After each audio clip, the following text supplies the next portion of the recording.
Venho nessa tarde deixar uma pequena que se encontra aqui em Marcos 4 e o versículo 35 em diante vai dizer: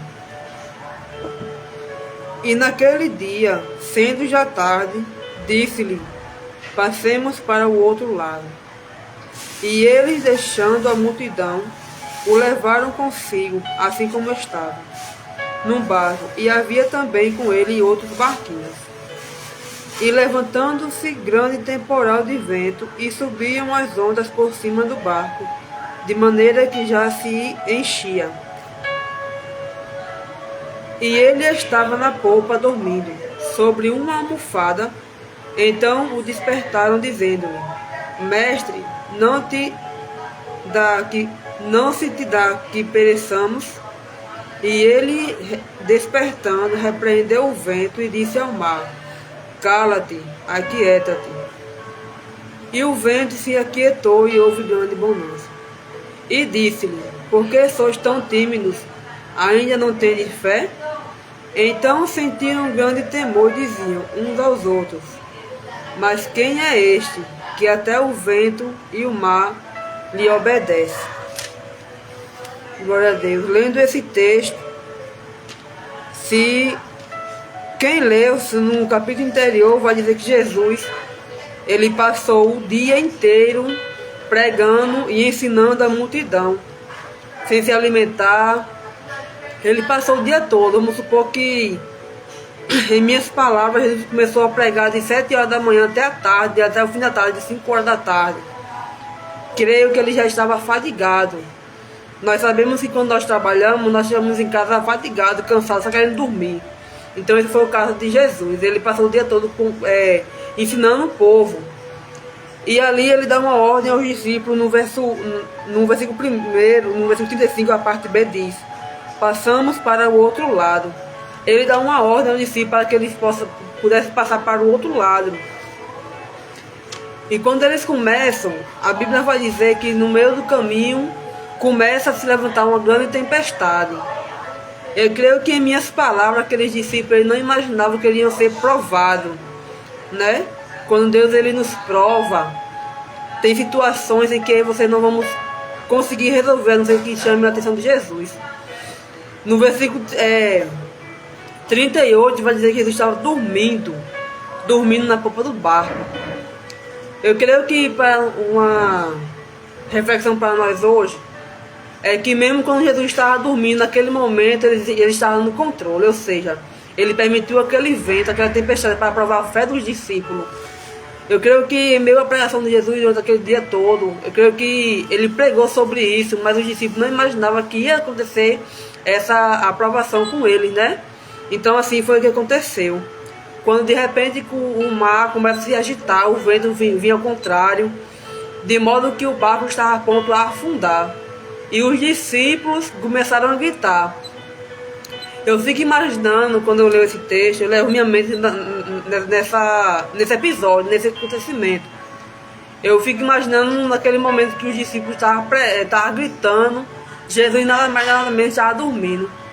O que eu aprendo aqui, irmão, é que Deus ele nunca perde controle. Ele sempre está no controle de tudo. E ele nunca esquece de mim, nem esquece de você. Mas vai ter situação que ele vai ter que nos provar. E aqui foi a prova de fé com os discípulos. Você vê que quando eles começam a ver que não tinha mais jeito, que eles pensavam que eles iam morrer naquela tempestade, ele chama a atenção do mestre. Ele diz: Mestre, não se te dá conta que pereçamos? Ou seja, em minhas palavras, você não vê que estamos a ponto de morrer? Não é isso? Então Jesus, quando ele, no versículo 39, ele se desperta e dá ordem ao vento e pede para que ele venha ficar lá e o mar se aquietar. Então, para você hoje eu não sei qual é a luta que você está passando, eu não sei qual é a situação que você está passando, eu não sei qual é a provação, a tempestade que você está passando. Jesus, ele nessa tarde, ele está te provando, ele está provando a sua fé. Ele quer que você chame a atenção dele, assim como os discípulos, ele chamou a atenção do mestre. Porque tem provas que Deus nos coloca, e só quem pode tirar-nos é ele, né? Nós sabemos que quando Ana, ela estava passando por aquele processo com Penina, nada mais nada menos ela chamou a atenção do mestre, ou seja, ela se ajoelhou, ela se derramou aos pés do Senhor. E Deus ouviu a oração dela. Então, que para mim e para você, nós possamos aprender a chamar a atenção do mestre.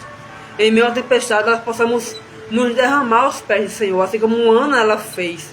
E os discípulos, eles se renderam. Ele fez, em minhas palavras, ele disse, não tem mais jeito não, vamos chamar o mestre. Não é isso? Quantas situações você passou e você está aí, de pé. Se você olhar para trás, de onde Deus lhe tirou, do que você já passou, você vai ver que Deus nunca te abandonou e Ele nunca vai te abandonar. Só que teve um momento que Jesus, ele repreendeu. Ele repreendeu, no caso aqui, 3 coisas. O mar, ele repreendeu o vento e também repreendeu os discípulos. Sabe por quê? Porque quando a gente muitas das vezes diz assim, eu tenho fé que isso vai acontecer, eu tenho fé que isso vai passar. Mas quando Deus ele nos coloca na prova, a gente murmura, a gente questiona, a gente... Cadê aquela fé que a gente tanto falava, né? Porque quando a gente está passando em momentos bons, é muito fácil quando você está num momento bom, um celeiro cheio de alimento, quando nós estamos na paz, a gente pode dizer que tem fé, é muito fácil. Mas quando a gente está dando tudo dando errado na minha e na sua vida, eu quero ver você dizer que tem fé, que você vai passar, que você tem fé que Deus vai lhe tirar desse deserto. É muito fácil aí você murmurar mais do que pedir a Deus ajuda, né? Você quer um exemplo? É Jó. Sempre, muitas das vezes, quando tem uma falação que fala de lutas, só vem a passagem de Jó. Porque não se encontrou homem até hoje na terra que passasse pelo que já passou. Pode até chegar perto, né? Mas o que ele passou, não só pela luta, porque eu creio que tem gente que passa por essa luta dele, mas é a permanecer num fiel. Porque Jó, ele mesmo que ele passou tudo, ele não questionou a Deus, ele glorificou o nome santo do Senhor. Mas aí você não. E você, quando passando por provas, a gente questiona mais, a gente murmura mais, fica se dando de cojadinho. Por que isso comigo? A gente não é melhor que ninguém. Deus prova e aprova. Para vir a bênção tem que vir primeiramente a prova. Então Jó não fez nada demais. Deus só permitiu para mostrar a Satanás que a fé de Jó não era nos bens materiais, não era nos filhos e não era na saúde, e sim em Deus. Porque até o último segundo de Jó, naquilo que Satanás pensava que ele ia murmurar, que ele ia questionar a Deus, Deus provou para o inimigo que Jó era fiel a Deus pelo que ele é e não pelo que ele tem. Então, às vezes, aí você só quer crer em Deus, a confiar em Deus pelo que a gente tem, mas não quer ter fé nem confia nele, né? Muita gente quer bênção, mas não quer o dono da bênção. Então, aqui os discípulos eles foram reprovados, porque em vez deles usar a fé deles, eles questionaram. Mas ele não imaginava que aquele ali que estava com ele na popa do barco dormindo, foi que permitiu o vento, permitiu a tempestade, para ver até onde eles iriam aguentar. Não é isso que a palavra vai dizer, que chegou a um ponto do barco virar. E eu creio que naquele momento ali, porque ele vai dizer que também tinha alguns barquinhos. A Bíblia não relata, mas eu creio que aquele barquinho, eu creio que todos ali que estavam naquele barquinho afundou e morreu.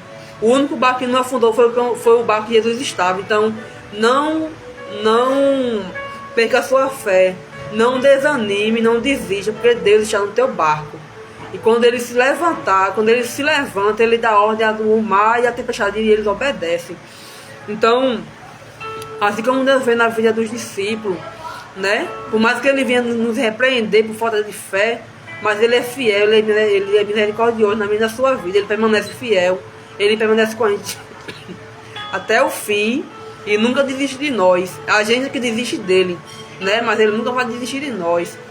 E no capítulo 5 vai dizer que houve uma libertação. E eu lendo esse texto, eu vi que antes de acontecer uma vitória, vem a tempestade. Quem já leu essa passagem vai ver que em meio a esse capítulo 4 de Marcos, que teve essa tempestade, lá na frente teve uma libertação, né? Que era de um homem endemoniado, um endemoniado gadareno.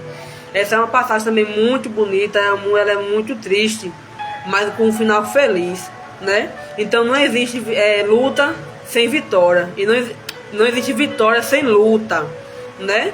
Antes de Deus nos abençoar, Ele nos prova. Se você está orando a Deus por algo, precisando de algo, se está de joelho no chão por algo que você está pedindo há muito tempo, então se prepare. Se está passando pela luta, é porque a vitória ela já é certa. No deserto não tem amigo, no deserto não tem irmão, no deserto não tem água, não tem pão. Mas mesmo assim tem providência que é de Deus, né? Tem um banquete, tem a mesa preparada. Então que você venha ficar com essa pequena meditação. Jesus, ele deu uma ordem aos discípulos, dá uma ordem a você, que ele vai passar com você neste mar. E lá na frente vai ter uma grande recompensa, vai ter a vitória, vai ter banquete. Então, em vez de ficar murmurando, em vez de ficar questionando, louve ao Senhor. Glorifique o nome santo do Senhor. Talvez você possa estar dizendo, mas a irmã está passando e já passei por prova, e vou passar ainda. Né? Murmurar, murmuro, porque eu sou ser humano, eu sou carne. Mas mesmo assim, é meio a nossa murmuração, Deus, ele, pela sua misericórdia, Ele nos ajuda. Ele sempre está do nosso lado, recebendo nossas orações, nossas lágrimas. Então Ele te diz hoje, passamos para o outro lado. Ele vai passar com você e você vai vencer, né? Se Ele permitiu o vento na tua vida, se Ele permitiu o mar se agitar, descansa seu coração, porque lá do outro lado vai ter providência, vai ter resposta. Então fique com essa pequena meditação nesta tarde e que você venha esperar a providência de Deus e a vitória que Ele já te prometeu. Descansa seu coração e tenha uma tarde abençoada. Medite nessa palavra. Só o versículo 35 do capítulo 4 de Marcos, a parte B. Passemos para o outro lado. Então é isso que eu deixo para você nesta tarde. E deixe Deus trabalhar. A paz do Senhor Jesus.